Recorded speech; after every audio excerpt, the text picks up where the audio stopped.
आज आपल्या नवनाथ ॲग्रो फार्ममध्ये ट्रेनिंग च्या निमित्ताने आपण सगळे आज एकत्र या ठिकाणी आलो आहोत. तर आपण मुख्य चारा शेळी पालनासाठी जी सुबाबळ लागते, तर तो आपण चारा या ठिकाणी सुबाबळ 1 एकरामध्ये लावलेले आहे.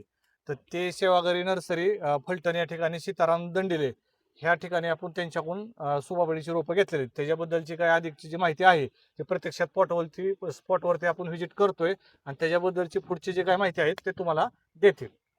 नमस्कार शेतकरी बांधवांनो, मी सीताराम दंडिले श्री सेवागिरी नर्सरी आहे आपली आणि सुबाबळीवरती सलग 30 वर्ष झालं काम करते.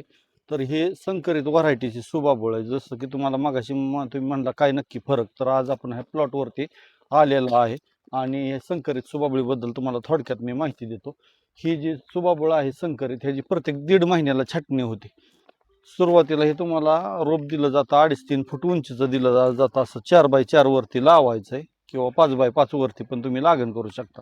ह्याचं काय वैशिष्ट्य आहे की हे फास्ट वाढते, म्हणजे देशी सुबाबळीपेक्षाही फास्ट वाढते. 1.5 महिन्याला प्रत्येक छाटणी मिळते आणि ह्याच्या जमिनीपासून 2.5 ते 3 फुटावरून ह्याची कटिंग केली जाते आणि ह्याच्यात प्रोटीनचं 25% आहे. फुटव्यांची संख्या पण बघा ही चांगली आहे आणि ह्याचा पाला ह्याला शेंगा येतात थोड्याशा, पण अशा त्या उगवत नाहीत. उगवल्या तर ते वाढ घेत नाहीत. आता इथं तुम्ही इतक्या दिवसाचा प्लॉट बघताय, तुम्हाला खाली काही प्रॉब्लेम दिसतोय का? कारण नुसतं छाटणी होती आणि पाला निघतोय. ह्याचा पाला पण भरपूर निघतो आणि सीडलेस सुबाबूळ पण अशीच असते, फक्त त्याचा पाला लांबलचक असतो. फांद्याची हाईट भरपूर होते, पण त्याची 3 महिन्याला छाटणी मिळते.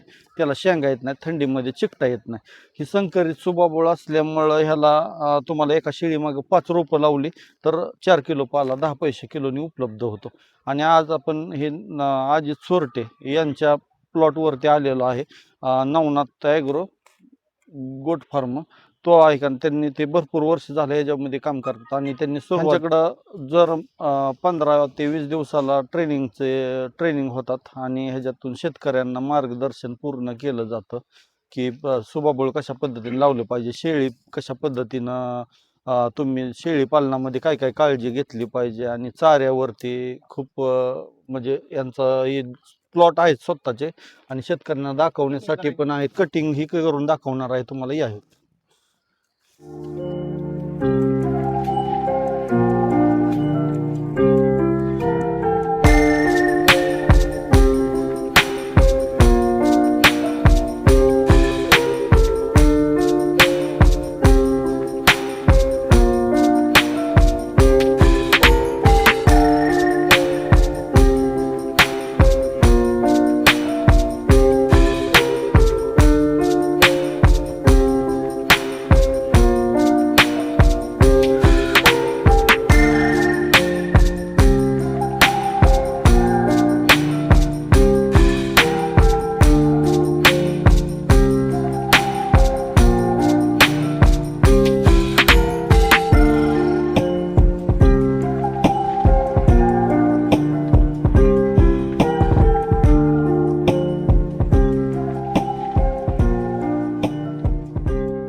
आता आमचं गोट फार्म आहे सर. बरं.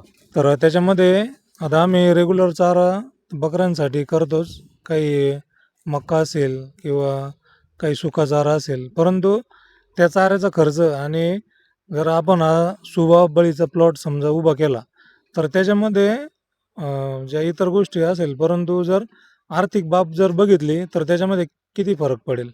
ह्याच्यामध्ये कसं होतं सर, शेळ्या काय उद्या म्हणलं तर तुम्हाला आणता येतात, पण चारा लगेच आणू शकत नाही. त्यासाठी चाऱ्याला हा वेळ द्यावा लागतो. चाऱ्याला वेळ द्यावा लागतो म्हणजे एक 8-10 महिने ह्याच्या मागं घालवायला लागतात तुम्हाला सुबाबळ लावायची म्हटल्यानंतर. सुबाबळ लावायची म्हणजे नुसतं असं कोणतं पण बी लावणं किंवा कुठलं तसं नाही. त्याला पण हे टेक्निकली ड्रीप करणं, ह्याला 4 फुटी उसाचा पट्टा काढणं, रोपं लावणं, त्याला पण खत माती म्हणजे शेणखताचा भरपूर लागतं. सुबाबळीला शेणखत जेवढं असेल तेवढं रोगाला बळी पडत नाही आणि ग्रोथ पण पाल्याची चांगली होती. तर ह्यांनी काय केलंय, ह्या फार्मवरती आपल्या सोमेश्वर अजित सोरटेंच्या फार्मवरती काय झालेलं आहे की ह्यांनी जे गायांचं जे जे पाणी असतं, वेस्टेज पाणी जे आहे ते स्लरी ह्या ड्रिपच्या माध्यमातून हे सोडतात. इथं पहिली गोष्ट. आणि वर्षात 1-1.5 वर्षातून ह्याला थोडंसं परत जसं काय आपण ट्रॅक्टरची खांनी बांधणी करतो ऊसाच्या प्लॉटला, तसं थोडंसं भर पण लावून घेतात ही. आणि दुसरी गोष्ट म्हणजे ह्याला शेणखत वगैरे एक्स्ट्रा घालतात, त्यावेळेस ही वाढ वगैरे चांगली होती. आणि सुबाबळीला वर्षातून एकदा तरी थोडंसं खत वगैरे घातलंच पाहिजे, तरच त्याची वाढ होते. आणि तुमचं महत्त्वाचं ज्यावेळेस तुम्हाला चारा करायचा आहे, तर हे लक्षात आलं पाहिजे की तुम्हाला किती शेळ्या करायच्यात आणि किती चारा लावला पाहिजे. जसं की रान तुम्हाला जास्त आहे तसं नाही, चाऱ्याचं प्रमाण जास्त लावून चालत नाही. एका शेळी मागे 5 रोपं, आणि ही संकरित असतील तर 5 रोपं, आणि कलमाचे असतील तर 3 रोपं लावायच्यात. मग जेवढ्या शेळ्या असतील असं त्या हिशोबाने पुढचं तुम्ही करू शकता. Okay, thank you. विचारा कुणाला काय. लागवड कशा पद्धतीने ह्याची लागवड ही पट्टा पद्धतीनंच. ठीक आहे सर. हा हा ना. ठीक आहे, बोला. हे माईक घ्या, माईक घ्या की. आणि याची लागवड करताना किती प्रमाणात कशा पद्धतीने लावायचे? ह्याची लागवड करताना ऊसाचा पट्टा जो आहे तो तुमचा काढायचा आहे. आणि ऊसाचा पट्टा काढल्यानंतर कुठलीही दिशा चालते, पूर्व, पश्चिम, उत्तर, दक्षिण. कारण हे जे झाड जे आहे ते स्ट्रॉंग असतं, की कुठलं केव्हा पावसाने कुठल्या वादळाने वगैरे काय पडत नाही, चाऱ्याला काही प्रॉब्लेम नाही. जसं तुम्हाला शेळी पालन करताना नेहमी एक लक्षात ठेवा की जो आपल्या फार्मच्या शेजारी असावी, कारण ह्याची वाहतूक वगैरे करावं लागते. आणि हा पाला द्यायला म्हणल्यानंतर जरा जवळ असेल तर चोळवटला जात नाही, आणि फ्रेश पाला शेळ्यांना मिळाला की प्रोटीनचं प्रमाण पण मेंटेन राहतं. पट्टा पद्धतीनं 4x4 वरती लावायची. कुठल्याही जमिनीत चालतं, मुरमाड असू द्या, तुमची चोपनाट असू द्या, आणि जास्त पाण्याची पण रान असू द्या, त्याच्यामध्ये ही संकरित सुबाबळ चालते. पण सीडलेस सुबाबळीमध्ये तसं नाही. पावसा म्हणजे त्याला कमी पाणी चालत नाही, त्याला पाणी भरपूर लागतं कलमाच्या सुबाबळी. म्हणजे हे जे आहे हा? सुबाबळ, तुमचं काय होतं, आपल्याला उत्पादन निघण्याचा म्हणजे हेतोय ह्याच्यामध्ये. आपल्याला कसं रान जास्त घालवून नाही ह्याला एवढं. आता तुम्ही इथं उभं राहिलाय, तुम्ही इथं आत येऊन बघा, हा डहाळा ठेवण्यापुरती इथं जागा मध्ये झाली आहे 4x4 वरती. आणि बाहेर काढायला एक जागा असली तर तुम्हाला एवढी जागा चिकार होती. आणि जसं तुम्ही लावू पण शकता. हा, तुम्ही तसं सोडू शकता की ज्यावेळेस सुबाबळ लावायची ना त्यावेळेसच तुम्ही तो रस्ता सोडला का नाही मध्ये सेंटरला, हा इकडून जाणार पाठीमागून परत निघणार, असं काहीतरी पाहिजे तुम्हाला सिस्टीम. हा, एक रस्ता. हा, कारण इतका पाला बाहेर तर काढू शकत नाही तुम्ही, असं पण आहे ना. किंवा बाहेर पण तुम्ही वाहून टाकू शकताय ट्रॉलीमध्ये तसं. म्हणजे शेवट कसं होतं, एका साईडला सुबाबळीचा प्लॉट मध्ये ह्या मोठ्या प्रमाणात असेल, मोठा फार्म असेल तर रस्ता सोडणं गरजेचं आहे.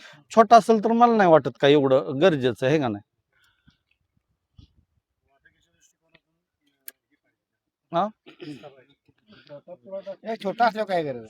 छोटा प्लॉट जर असेल, आता समजा 5 शेळ्या आहेत तर त्यात कसा रस्ता, किंवा 50 शेळ्या असेल तर 150 रोपं लावायच्यात, तर त्याला कसा रस्ता सोडणार. असं पण वायाला घालवूच नका जागा. 4x4 वर अंतर एक डोक्यात ठेवायचं पट्टा पद्धतीनं. हा, ही संकरित सुबाबळीचं 4x4 आणि कलमाचं 5x. आणि जर इतर तुम्हाला माहिती जर पाहिजे असेल चांगली डीपमध्ये आणखीन, तर युट्यूबला श्री सेवागिरी नर्सरी फलटण या नावाने युट्यूब चॅनल आहे. माझा मोबाईल नंबर पण घ्या तुम्ही. सगळ्यांनी महत्वाचं कुठलं कसं असतं, नवीन व्हिडिओ आल्या किंवा काय झालं तर तुम्हाला युट्यूबवरती बघायला मिळतील. असं बघा तुम्ही, मोबाईल नंबर महत्वाचा आहे, गरजेचा आहे. सांगा. किती दिवसात झाड आहे सर?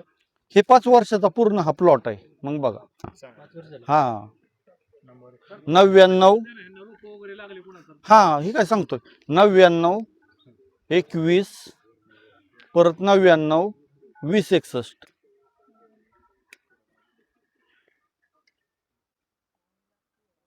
अगोदर अजित सरांनी का नाही ह्याच्या निम्म्यामध्येच ही सुबाबळीची झाडं लावली होती, निम्मी शेवरी होती. आणि ज्यावेळेस सुबाबळ आली त्यांना फास्ट छाटणी मिळायला लागलेल्यानंतर ही शेवरी काढून परत त्यांनी सलग ही केली. म्हणजे सुबाबळीचा हा प्लॉट पूर्ण, हा सगळा एकराचा पूर्ण प्लॉट तयार झाला त्यांचा. नाही, कसं होतं, थोडंसं शेवरीला पण कीटकनाशक फवारणी वगैरे लागते. सिजनेबलच आहे ती, पालागळ वगैरे त्याच्यामध्ये होती. आणि चिकट्याचं पण प्रमाण त्याच्यामध्ये जास्त असतं, रोगातला म्हणजे अडचण असते. हा, आणि शेवरीचं काय होतं, छाटणी जरा झाली तर कवा कवा फुटून येते, कवा कवा जाग्यावर जळून जाते, त्याला इतके फुटवे नसतात. मग शेवगा, हातगा वगैरे तुम्ही करू शकता शेळ्यांसाठी, आणखीन तुती वगैरे असं प्लॉट. सगळ्यात महत्वाचा चारा कुठला आहे? सग सगळ्यात महत्वाचा चारा कोणता शेळीसाठी? शेळ्यांसाठी पहिलं प्राधान्य सुबाबळ, दुसरं तुती, परत हातगा, शेवगा, आणि परत दशरथ घास, मेथी घास, कांडी गवत, बाकीचे त्याच्यामध्ये पण आहेत भरपूर. ठीक असला ते उपयोगाचं नाही घ्यायचं. हत्ती घास ही शेळीचा चारा नाहीच बरं का, म्हणजे कसं आहे ती पोट भरण्यासाठी आहे बरं का, त्याच्यातून काही घटक वगैरे मिळतात असं काय नाही. तुला पूर्ण लॉस आहे तो आपल्या शेळी पालनामध्ये जे लावल तो पहिला गरज नाही काय. लॉस तिथंच सुरू होतो, कारण तो नाही त्याच्यात ग्रोथ होत नाही बरं का. हा हत्ती घास वगैरे, हा दशरथ घास, घासाचे प्रकार डाळ्या जे वनस्पती आहेत ना त्या सगळ्या तुम्ही लावू शकताय, काहीच प्रॉब्लेम नाही.